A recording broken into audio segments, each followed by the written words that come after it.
Good morning and welcome back to the Morning Minute Meditation. The Apostle Paul in the book of Philippians chapter number 3, verse 13 and 14 gives us a couple of verses that are familiar to us. Paul starts off in verse 13 by saying this. He said, "Brethren, I count not myself to have apprehended, but this one thing I do, forgetting those things which are behind and reaching forth unto those things which are before." He says, "I press toward the mark for the prize of the high calling of God in Christ Jesus." So often these two verses are used in regard to failure. I have failed and I am fretting over my failure, living in a sense of condemnation that I have disappointed God. And therefore I'm hamstrung by my failure. So the Apostle Paul is giving us this idea of getting up and going ahead. You've not apprehended everything you can apprehend. Go ahead and forget what you've done and go forward. And this is, of course, an appropriate interpretation of the verse. However, let me give you another consideration in regard to it. In Spain, after Christopher Columbus died, in the city that he passed away in, they erected a monument to the great discoverer.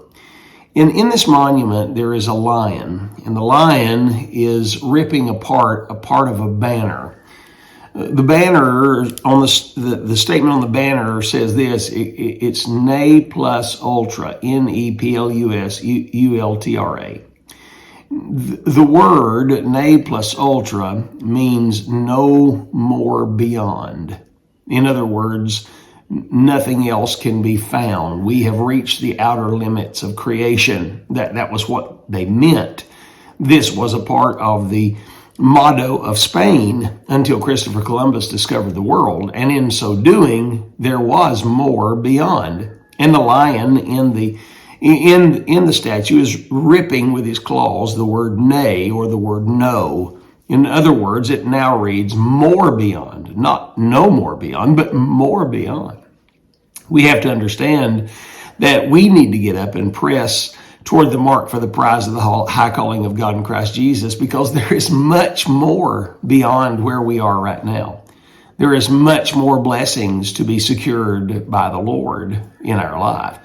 There is much more ground to be taken. There is much more to be accomplished for the cause of Christ. There is much more that we can accomplish in our own lives personally as we set goals and press forward.